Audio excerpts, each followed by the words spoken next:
Welcome po muli mga kapatid sa ating programa, Jesus is Coming Very Soon.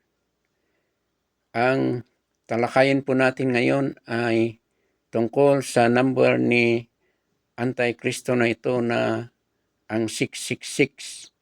Kung ano ang ibig sabihin nitong numero na ito. Sa chapter 13 ng Revelation ay ito ang kapitulo o chapter na nagsasalaysay ng paglitaw ni Antikristo at ang false prophet. Itong chapter na ito ay isasalaysay kung paano ang Antikristo na ito at ang false prophet ay gagawa ng mga bagay na hindi kaaya-aya at nakakagalit sa Panginoong Diyos, sapagkat itong Antikristo ay gagawin niya ang kanyang sarili na siya ang Diyos, at ang false prophet na ito ay pipilitin niya ang mga tao na gagawa ng ribulto para kay Antikristo, at pipilitin niya ang mga tao na sasamba sa ribulto ng Antikristo na ito. At kung sino man ang tao na hindi sasamba o ayaw sumamba sa ribulto ng Antikristo na ito, ay siya ay ipapatay nitong false prophet na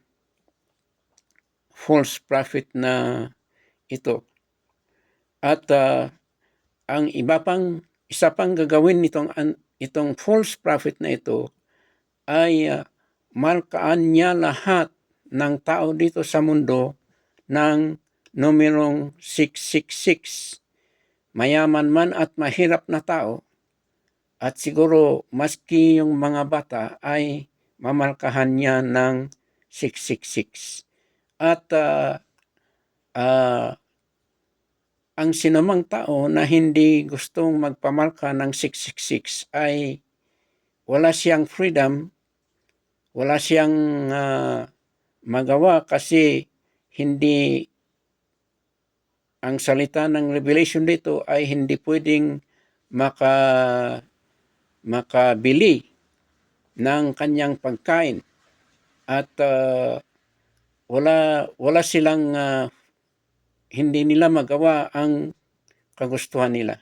Kaya't ang mga tao sa panahon na ito ay mapilitan silang magpamarka ng 666 na ito. Ito ang naisalaysay sa gagawin ni Antikristo at ang false prophet na ito sa panahon ng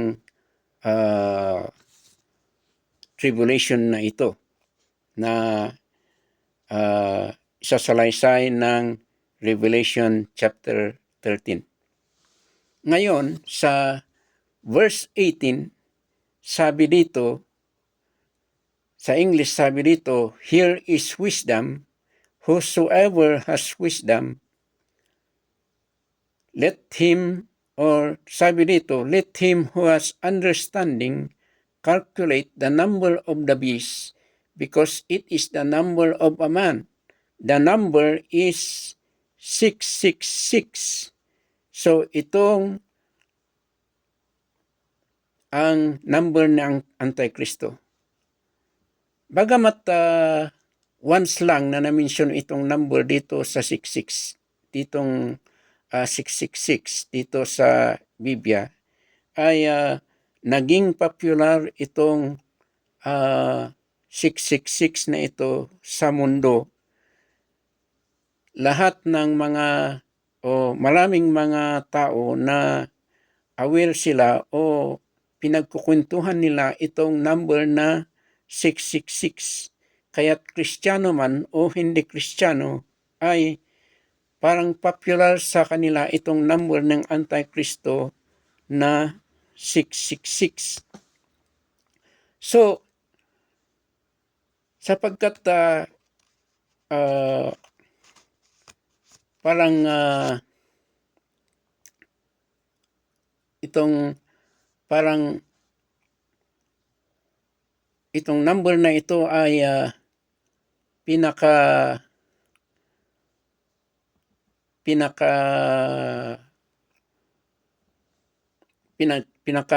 pinag-uusapan ng mga tao ay maraming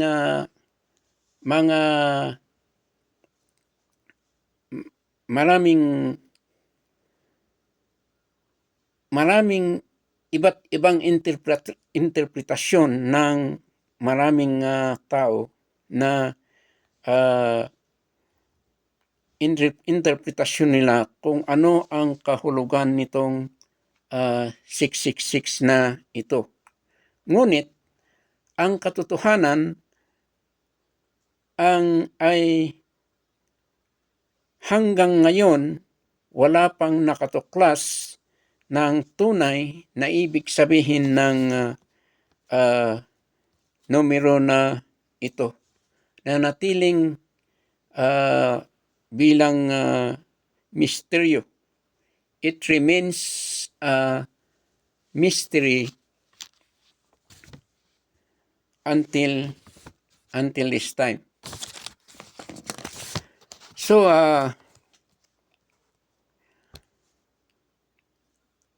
wala pang nakapagbigay o wala pang tuklas kung ano talaga ang ibig sabihin nitong number na ito. Sapagkat sabi dito, ito ay parang isang misteryo, kaya't sabi ng nagsulat dito sa Revelation ay, here is wisdom, let him who has understanding calculate the number of the beast.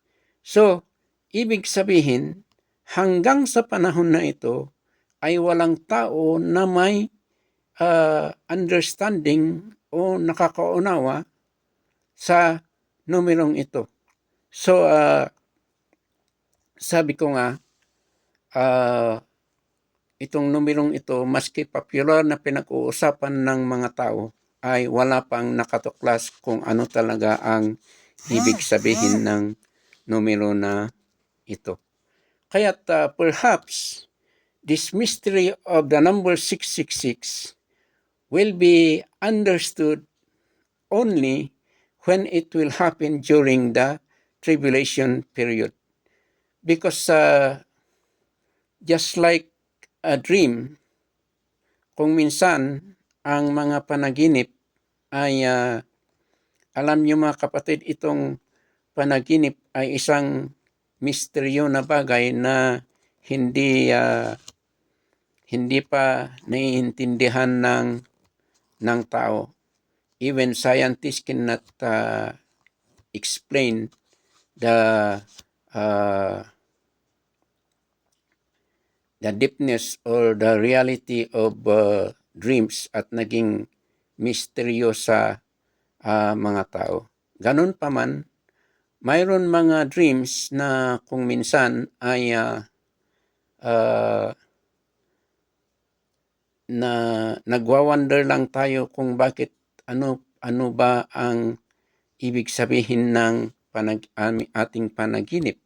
So, however, in the Bible, there were experiences about dreams, just like, for example, in the dreams of Joseph, that this Joseph became an interpreter of dreams. So, he can interpret dreams. Kaya't maski din sa mga pagan world ay nag-rely sila sa mga dreams kung minsan.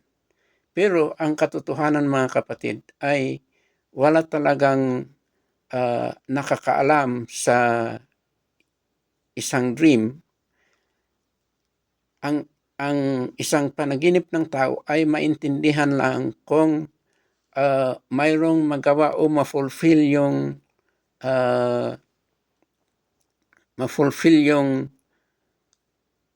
sa kanya yung dream sa panahon na yun na ang panahon na sasabihin niya, ito pala ang ibig sabihin ng panaginip ko. So, ganon sa karamihan sa atin na kung may nadream tayo na parang very unusual na panaginip ay iniisip natin kung ano ang meaning ng dream na yun, pero hindi natin alam kung ano ang ibig sabihin hanggang sa may mangyari sa atin at yun ang panahon na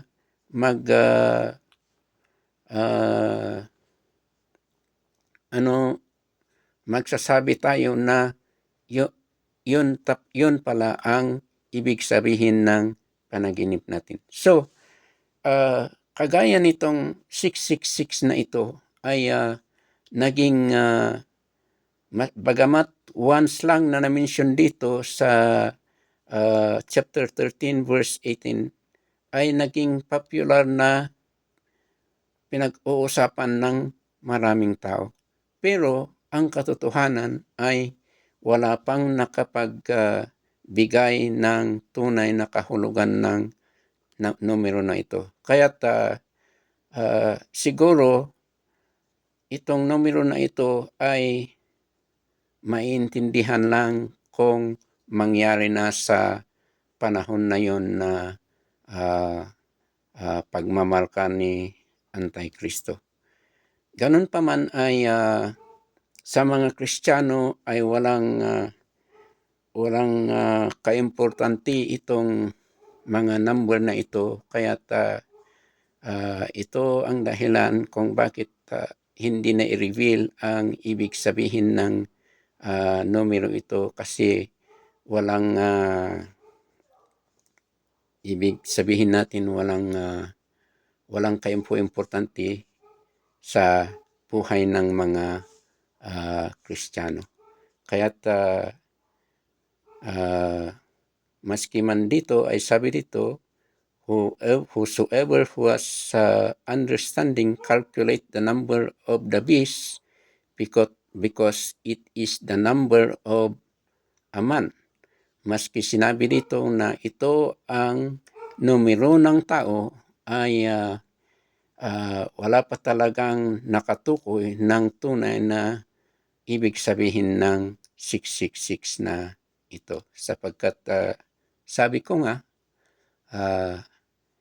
sa part ng mga Christians ay walang gaanong kaimportante itong numerong 666 na ito. So, mga kapatid, ito ang natukoy dito sa Revelation, specifically dito sa Revelation chapter 13, tungkol sa gawain ni Antikristo at ang kanyang, sinasabi ko nga sa inyo, ang kanyang prime minister niya na ito na ang false prophet. So ito ang maisishare po lang natin ngayon. At sa next ay itutuloy nating pag-aralan itong mangyayari. Itong continuation kung anong mangyayari doon sa panahon ni Antikristo, at mas lalo na itong pagbalik ng Panginoong Hesus na pupunta dito sa mundo mismo, at kailangan mahuli itong Antikristo at ang false prophet na ito, at mas lalo na itong si Satanas. Kailangan ang tatlong personality na ito ay mahuli sila, at yon ang isasalaysay natin sa ating next na pag-aaral pag-aaral ng salita ng Diyos. Thank you so very much. God bless you. Until next time.